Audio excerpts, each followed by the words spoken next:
እያንዳንዷ ሴት ጤናዋን ለመጠበቅ ልታደርጋቸው የሚገቡ 7 ወሳኝ ነገሮች። ጤና ይስጥልኝ የሰንሰለት ቤተሰቦች። ጤና ማለት ከበሽታ ነፃ መሆን ብቻ ሳይሆን በአካልም በአእምሮ ሙሉ መሆን ማለት ነው። ብዙ ጊዜ ለሌሎች ስንሮጥ የራሳችን ጤና እንዘነጋለን። ዛሬ ግን እያንዳንዷ ሴት ጤናዋን ለመጠበቅና እድሜዋን ለማራዘም ልታደርጋቸው የሚገቡ 7 ወሳኝ ነገሮች እናያለን። በተለይ ደግሞ 7ኛው በጣም ይጠቅምሻል። እነዚህን ነጥቦች መተግበር ከጀመርሽ በህይወትሽ ላይ ትልቅ ለውጥ ታያለሽ። አንደኛ፣ በቂ ውሃ መጠጣት። የመጀመሪያውና ቀላሉ ነገር ውሃ መጠጣት ነው። ሰውነታችን 60% በላይ ውሃ ነው። ውሃ መጠጣት ቆዳችን እንዲያበራ፣ የምግብ መፈጨት እንዲቀላጠፍና የድካም ስሜት እንዲጠፋ ያደርጋል።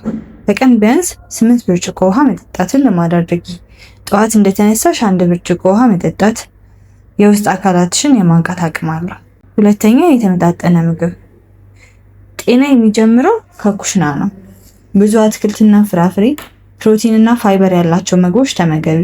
በተለይ ደግሞ እንደ ሰንሰለት እና ቅርንፉድ ያሉ የተፈጥሮ ጸጋዎች እንደ ሻይ ወይም በምግብ ውስጥ በማካተት በሽታ የመከላከል አቅምሽን ጨምሪ።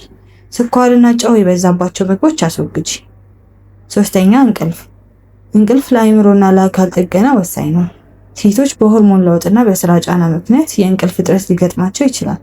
በቀን ከ7 እስከ 8 ሰዓት መተኛት አእምሮሽ እንዲያርፍና ለቀጣዩ ቀን ዝግጁ እንድትሆኚ ያደርጋል።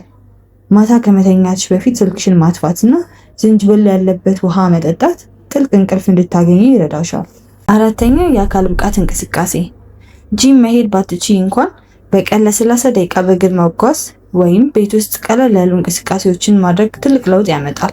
እንቅስቃሴ ማድረግ ለልብ ጤንነት፣ ለደስተኝነትና ለሰውነት ቅርጽ መጠበቅ ቁልፍ ነው። አምስተኛ፣ የአእምሮ ጤና። አካላዊ ጤና ያለ አእምሮ ጤና ዋጋ የለውም። ጭንቀትን ለመቀነስ ጊዜ ወስደሽ ጸልይ፣ መጽሐፍ አንብቢ ወይም ደስ ከሚሉ ሰዎች ጋር አሳልፊ። አልችልም ማለትና ራስሽን ከጭንቀት ማራቅ የአእምሮ ሰላምሽን ይጠብቃል።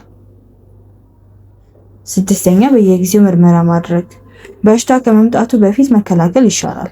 በየጊዜው የደም ግፊትሽን፣ የስኳር መጠንሽንና የሴትነት ጤና ምርመራዎችን ማድረግ ልማድ ይሁንሽ። ብዙ ጊዜ በሽታዎች በጊዜ ከታወቁ በቀላሉ ይታከማሉ። ሰባተኛ፣ ራስን መውደድ። የመጨረሻውና ዋናው ነጥብ ራስሽን መውደድ ነው። አንቺ ጤናማ ስትሆኚ ነው ቤተሰብሽንና ማህበረሰቡን መርዳት የምትችይው። ለራስሽ ጊዜ ስጪ፣ ውበትሽን ጠብቂና በህይወትሽ ደስተኛ ሁኚ። እነዚህን 7 ነገሮች መተግበር ስትጀምሪ ጤናሽ ብቻ ሳይሆን ህይወትሽም ይቀየራል። ከነዚህ ውስጥ አንቺ ይበልጥ ትኩረት መስጠት ያለብሽ የትኛው ላይ ነው?